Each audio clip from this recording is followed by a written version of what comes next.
Welcome to Axel's Garage. Today we're out here in the cold again because, like I said in the previous video, things break when it's not the right time. When things start to go bad, you put things off, and guess what? We put something off because we had 6 or 8 inches of crappy, slushy snow. It's been in the low 20s. It's actually snowing right now, and we got to get some work done because we're headed out on a trip for a couple days, and we need to use one of the vehicles, and of course both of the vehicles have an issue, let's say. This one is our 2003 Yukon XL. It's got about 140 or so thousand miles on it. Thing runs real good. What we did start noticing was that it was making a sort of like a rubbing sound, I guess you could say. It's, you know, along with the wheels, with the rotation of the tires, you hear like a rubbing kind of sound.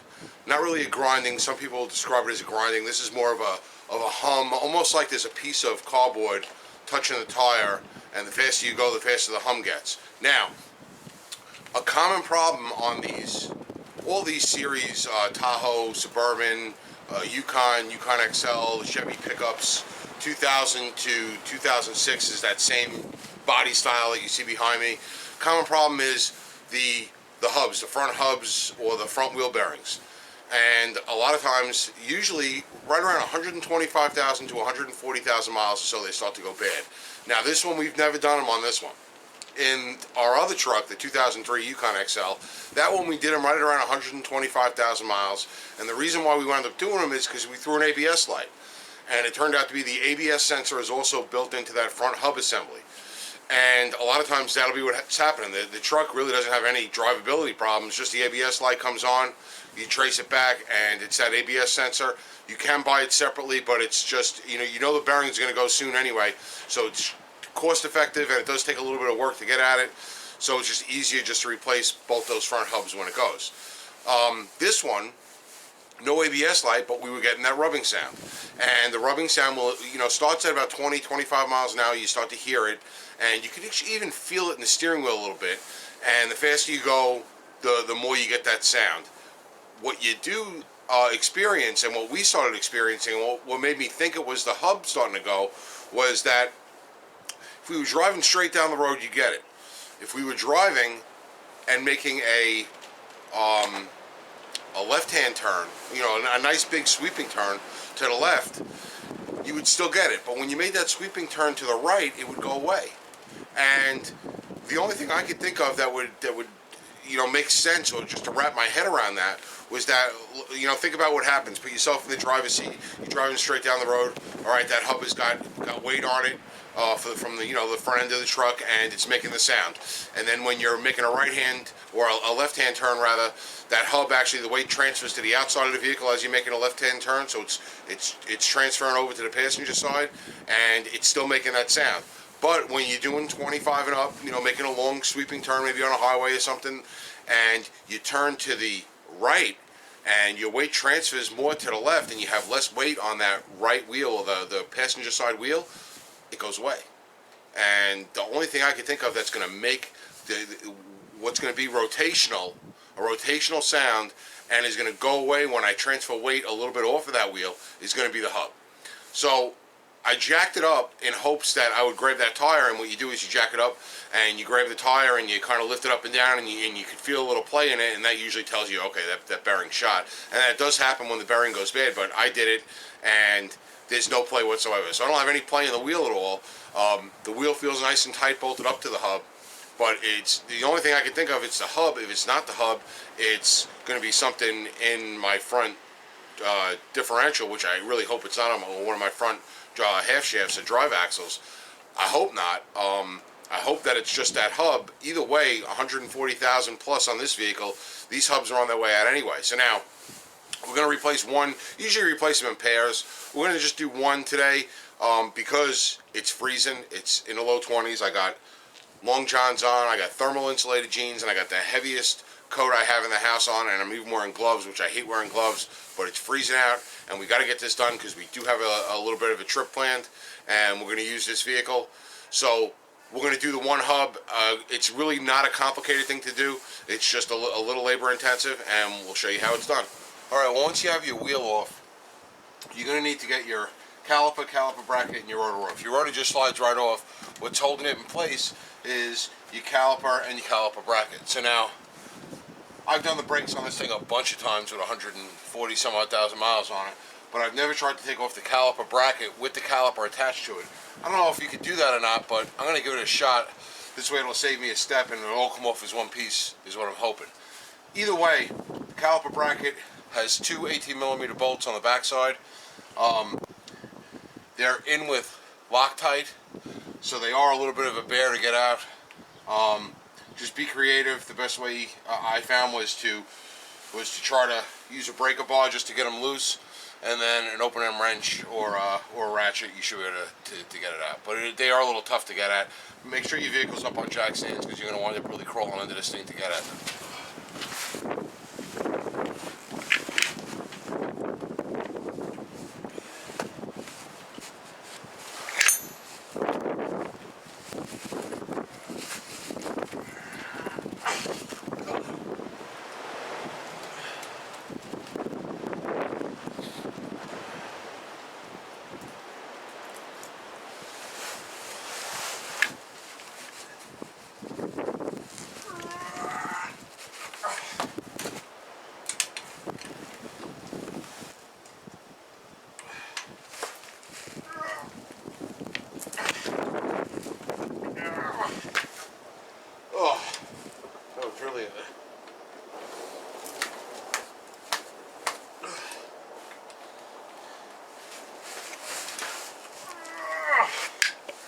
Holy shit! Now, tight! Now.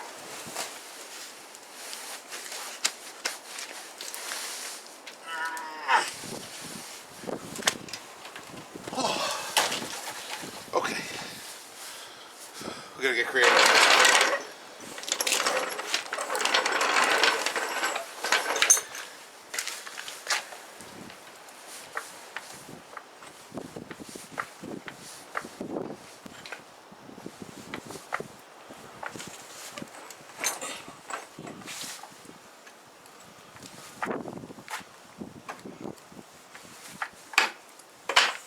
Holy cow.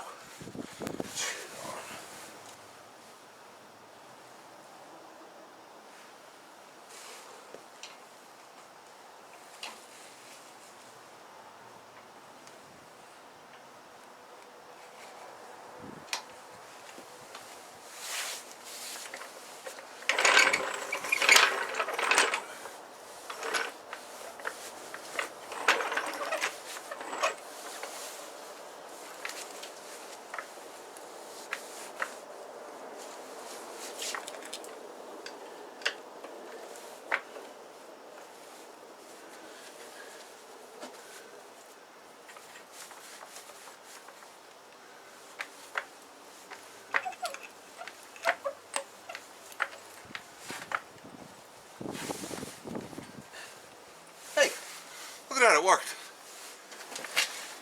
Alright, I think this will work. The only thing I screwed up on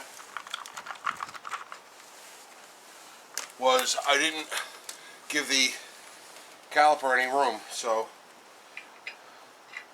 what I'm going to do is just spin a lug nut on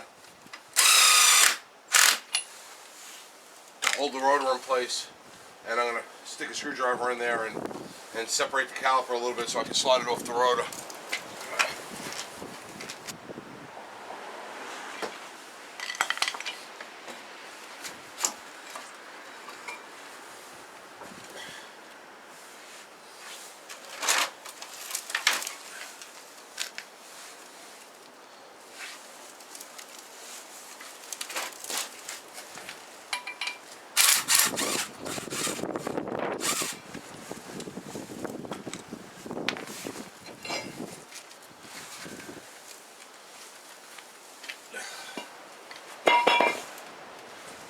Okay,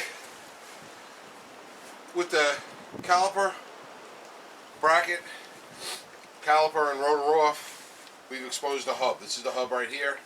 New hub is going to come with new studs on it. It bolts in from the back side. We had 3 or 4 bolts. We'll see when we get under there, and you got to take this spindle nut off also. think I have this size somewhere from the last time I did it on the other truck. Let me go look for it and I'll let you know what size it is. Oh, it's cold out. Alright, so now the next step in this process is to get the spindle nut off. The spindle nut off is a 36mm socket. I am hoping that I'll be able to buzz it off with my small electric impact. If not, I believe it'll turn the axle, so I'm going to have to get out my air tools, which I'm hoping not to have to do because it's cold. We'll see.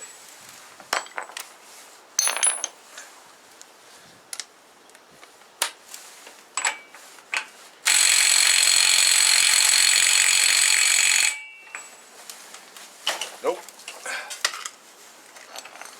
That ain't gonna work.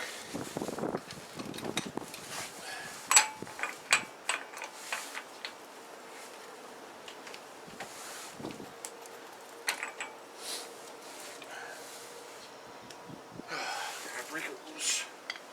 Putting a pry bar in here. Putting that down to the ground. Ooh, that might work. Let's see if we can do a little.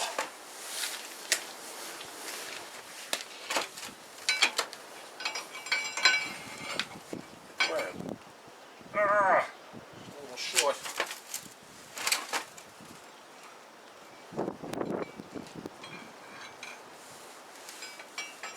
This way.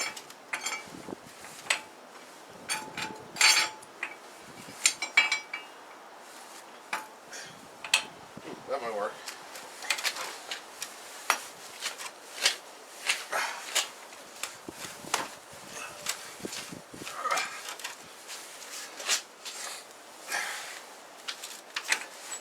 That worked.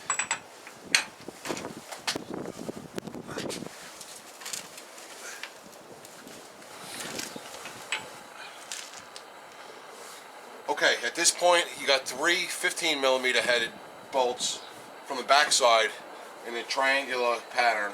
One's up top, one down here, and one on this side. They're through the front spindle. Alright, now I put a little heat while I took a break and had some coffee and warmed up in the house. I put the propane torch on it just real low, right on the spot where the bolt comes through, because they thread into the hub itself. Oh, a little heat can't hurt, because those bolts also can be tough to get out. They've been in here since it was new. So we got a good amount of heat on it. I'm going to move the propane torch to the low bolt on that side while I try to fight with this one.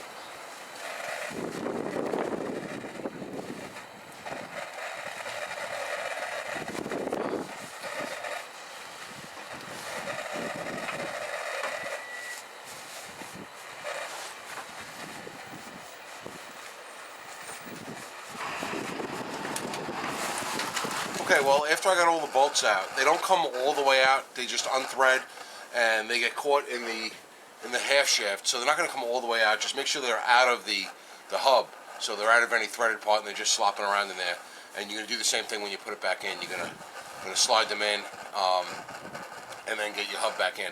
But in the meantime, I put my torch, or my little propane torch thing, on the spindle itself where the hub is going to slide into, just to see if I can warm that up a little bit, just to get a little expansion in that cast iron, so that banging the old hub out isn't a tough thing, because sometimes that can be real tough. In the meantime, while that's heating up, what I did was I just moved my caliper over a little bit, because you have this wire underneath here that is for your ABS. There's a new sensor and a new ABS wire with the new hub, and you just got to undo a couple of plastic clips, and then there's a connection right above the shock, and it's just one of those, press the tab and pull it apart, normal electrical connection.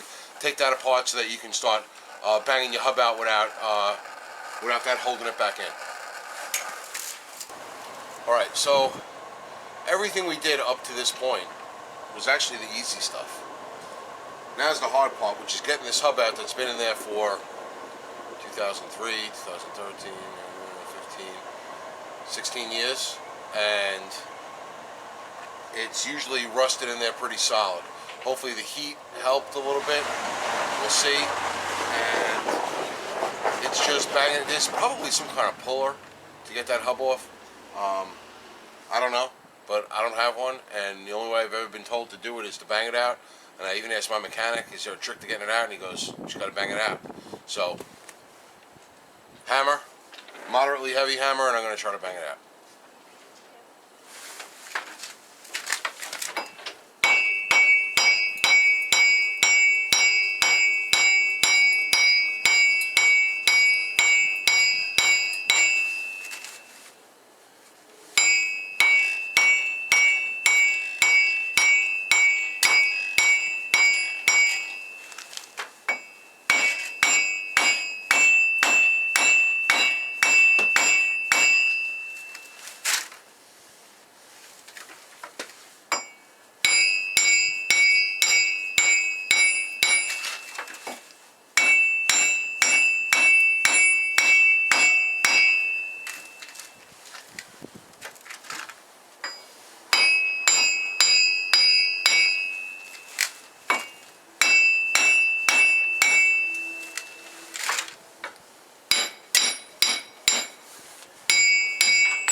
And it's out.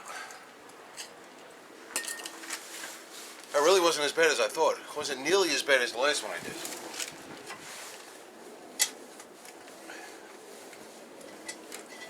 You feed your ABS wire around.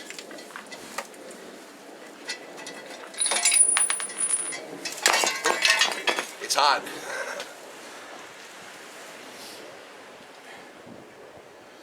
Alright, and there you have it. The hub's out. I'm losing daylight. So I'm going to finish tomorrow. I'm frozen, except for that finger that I grabbed the hub with. But tomorrow we'll continue along. We'll go over the new part and the install procedure. It's fairly straightforward and easy. I'm going to warm up now. I've had enough. Alright, so we're back out here the next day. It's probably 10 degrees warmer. It's probably in the low 30s. The sun's out. It's not too windy. It's windy, but not too windy, and it's definitely a lot more tolerable. I don't have my gloves on. But here's our part.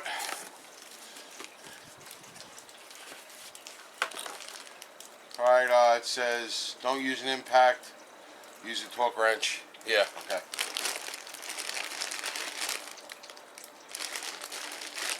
Alright, it's also got a warning label on it. That is for 4-wheel drive, not 2-wheel drive. Alright, but here's your hub assembly. It's got the wire on it for the ABS. And it's got a nice new bearing in there. These got decent reviews online for Chinese knockoffs. But we'll see how it does. Hopefully it fits in there pretty good.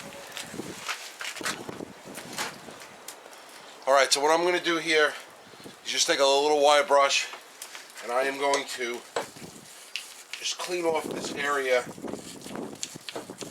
where the bearing seats in. And we're doing that really so that if we have to get this out in the future, you saw it came out pretty easy banging it out. Sometimes it's really tough to get it out. So if we got to get it out in the future, it should be a little bit easier. If we get this area cleaned off.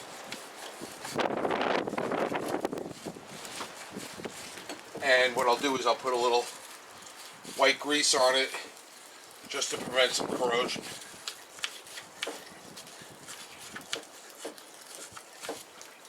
So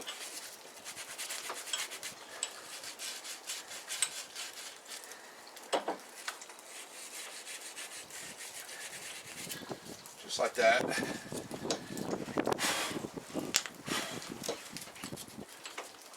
You don't gotta get crazy.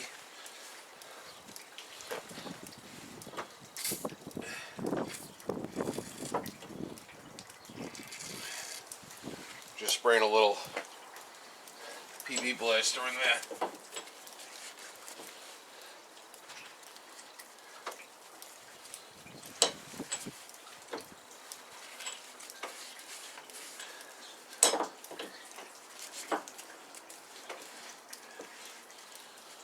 Just to get all the schmutz out. And then what I'll do is I'll take my brush Clean the threads off on the bolts.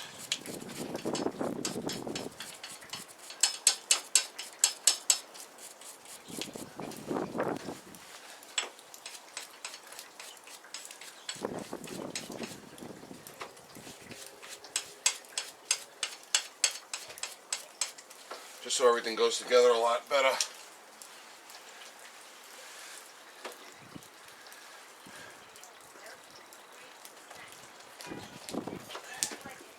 Then I'm going to take some white grease.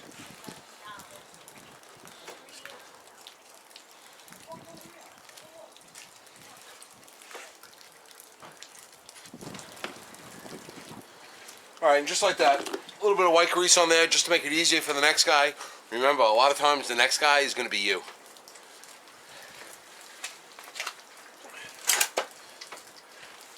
So now I'm going to push these bolts through, and I am going to put 1 drop of thread locker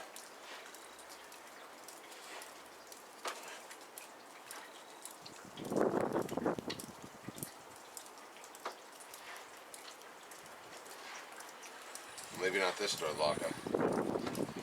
I don't like this one. This is the blue. I think I have red. I want red in there, not blue. Blue is the high strength, red is the regular. I do have red.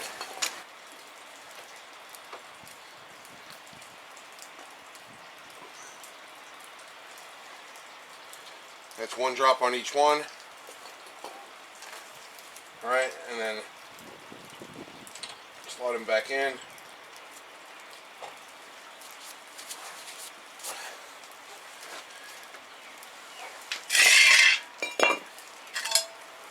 Right, you need your backing plate. Backing plate goes on like this. So we'll slide the bolts through just enough to grab that backing plate.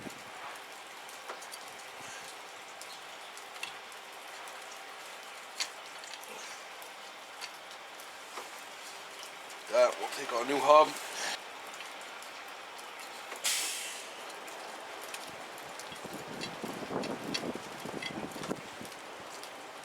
Feed our wire through.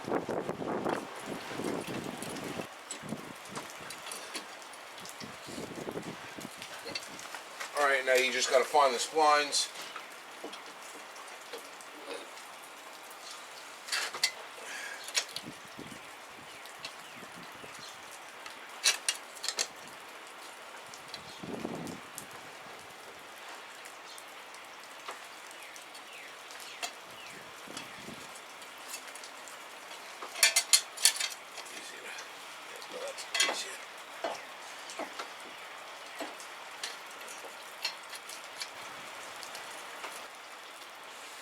Then you just gotta start those bolts in by hand.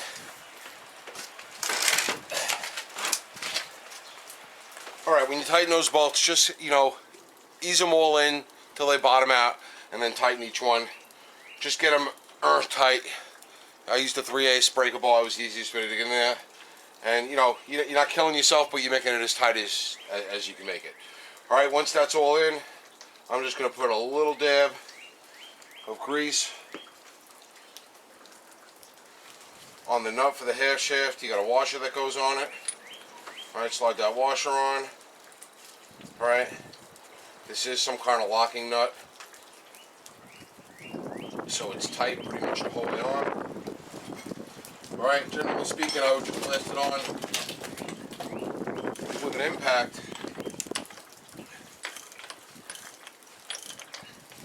But because of the temperatures and the snow up against my garage door,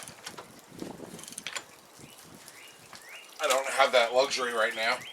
So I am going to do a little engineering here. There we go. They claim there's a torque spec for that. I might as well Google it up and see if I can find what it is relatively quickly.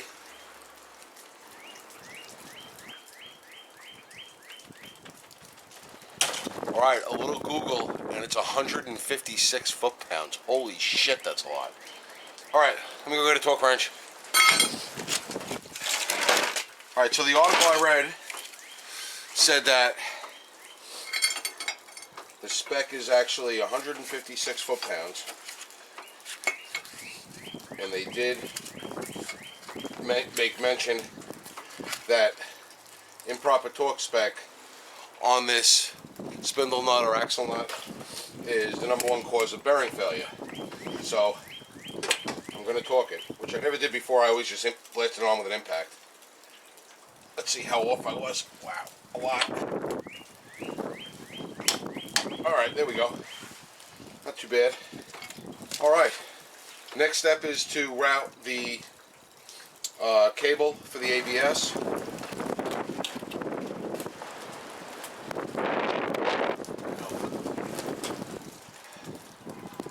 Alright, so there's your ABS cable connected. Alright, the only thing left now is the rotor and the caliper bracket, which will get the caliper and the pads on. That goes on just like it came off. One drop of thread locker on those caliper bolts is all you need. Clean them off with a little wire brush. One drop, bang them in there. Again, as tight as you can get them without, you know, killing yourself is all they need to be. And then bolt everything back up and go for a test drive, and hopefully it works. All right, all back together. Went for a test drive. The noise is completely gone, and what I do seem to hear now is maybe a little bit of noise starting from the driver's side, the left side of the car. Very, very slight, but the noise that I had on that passenger side, that rubbing, you can feel it in the steering wheel, it is completely gone. So, thank goodness, it was the hub bearing. We kind of narrowed it down to what it could be and what it should be, and sure enough, it was that hub bearing. Not a hard thing to do. It's a little labor intensive. It's not really tough to do. A few hours, you should get either side done. Probably, 3 hours per side for a backyard mechanic like me. For a real guy, they probably knock it out in 2 hours or so. They know exactly what to take apart, what they're looking for, and they do it a little bit quicker. But all in all, a good repair, a fairly easy repair. If you want a link to where we got that, it's a Chinese knockoff bearing or hub assembly with the ABS wire. I'll put it in the link below, and I'll also put in the link below a link for the US made, usually a Timken hub bearing, which is the one I used in my wife's truck. So you decide. It's about 2/3 the price of the good one is the cheap knockoff. How long they're going to last, I don't know. This one lasted me 140,000 miles or so. The other ones, the factory ones, went at 125 in my other truck. So right around between 125 and 140, you should expect them to go. How these knockoff ones are going to last, I don't know. But in the link below, both of them, you decide, read the reviews, see what you think, and see what you want to put in. That's all we got today from Axel's Garage. If you liked the video, please give us a thumbs up. It's right down there below. And if you like what we're doing here at Axel's Garage, please subscribe to our channel. We appreciate it. Thanks for watching, and we'll see you next time.